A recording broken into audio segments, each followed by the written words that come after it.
Okay, so this first exercise is what I usually like to start with to help to repattern the muscles along the spine and in relationship to the arms and legs, because we need to work in conjunction with the functional patterns of how the arms and legs articulate with the core and the vertical axis.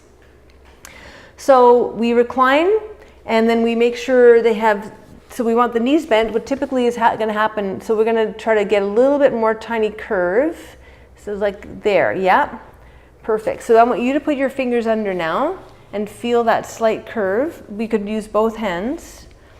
Okay, so now feel what happens to the curve when you lift your knee up, how it flattens, right? Mm-hmm. And now, as you slowly start to bring your leg down, after it gets past that vertical point, you feel how it starts to want to arch. Yep. Go the other way, right? So what we want to have them is to feel their lumbar curve, the natural neutral curve, and then maintain that as you up and down, inhale up, exhale down the leg, and not let the curve change. And to support, the more optimal pattern, we're going to have them lift and spread the toes, and lift through the arches, engage ankle loop, and maintain that.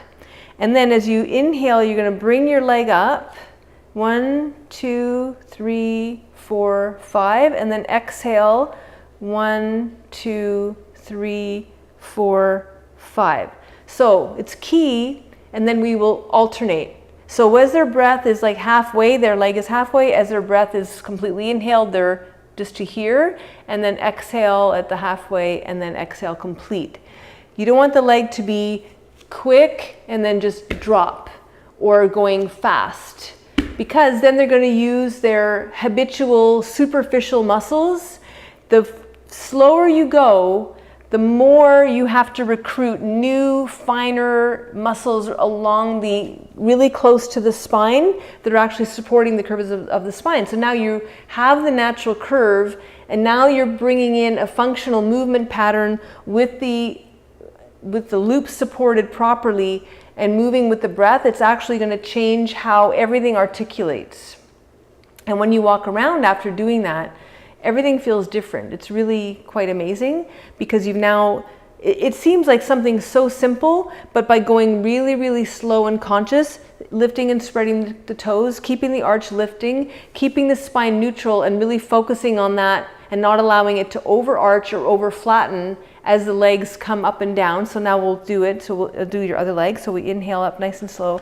5, 4, 3, 2, 1. Don't let the back flatten. And then exhale, 5, 4, 3, 2, 1. And don't let the back arch. And she's keeping the second toe, middle ankle, middle knee all lined up with those hips. And then you just keep going back and forth, alternating legs, going super, super slow and mindful and conscious.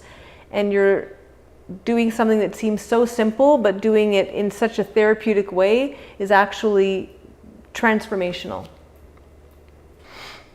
So we're continuing with this exercise. We worked on the lower body, which is strengthening the lower spine specifically, and now we're going to work on the upper spine. So again, when you add in, now we're going to add in the arms with the movements.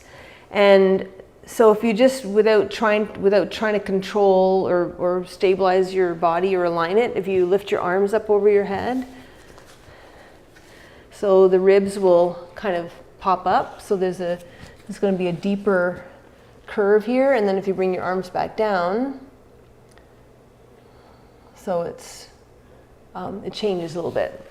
So the work is to not let the kidney loop change, and maintain the neutral spine as much as possible as the arms are moving and putting that load on gravity.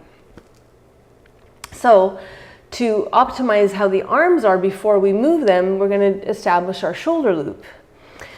So foundation is already good. She's all nicely aligned with the feet. So if you reach your arms towards the ceiling, and then inhale, lengthen your side body. Pull the shoulders back into the floor.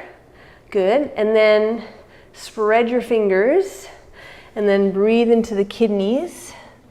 And then maintain that as you exhale and press your head back. So now kidney, shoulder, head loop, skull loop are all aligned.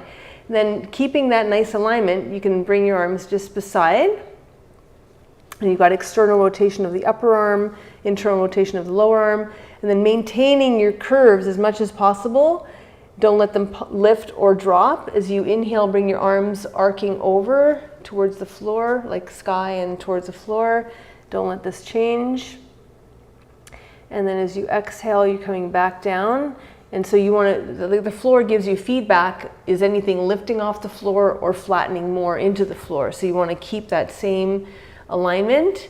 And so the muscles on the front and the back of the spine have to work to keep that stabilization. She's super focused and doing an amazing job. Okay, so then you'd have her do that 5 times, then you put it together. So you're going to keep both arms, but then you're going to add your alternate legs, like right leg, both arms, left leg, both arms. So we'll lift and spread the toes, so we optimize that. And then with the inhale, we go really slow, arms and right leg, 5, 4, 3, 2, 1, keeping all the spine neutral. Exhale, 5, 4, 3, 2, 1. And then we do the other leg, keeping everything neutral. 5, 4, 3, 2, 1. Don't let the ribs lift. Don't let the back arch or flatten. Like that. And you would continue that 5 more times. 4 more times, 5 times. Now, if they get really good at this and you want to make it a little bit more challenging, so we're going to take our full blanket, instead of folding it in half, I'm just going to make it a little bit narrower. So I'm going to fold it into thirds like that, kind of like an accordion. And so we're going to put this underneath your spine all the way, actually maybe roll this way so I can get it all the way under, right, that. And then we'll put a little headrest actually as well to match up the same. Okay, so now it's like you kind of feel a little bit slightly wobbly on it. Mm-hmm. And it's narrow so that she can actually get it right between her shoulder blades. And you can use that to help squeeze your shoulder blades into the back body and get more of that nice activation in the shoulder blade area.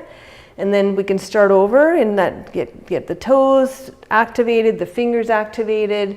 And then as you lift the leg and breathe in with the arms, it takes a little bit more stabilization, because you could feel the body wanting to sort of tip either way on the, if you use a rolled up yoga mat, that makes it even more challenging. This one's kind of like an intermediate level challenge. Or you could use a foam roller, that'll be like a super challenge. The big round one.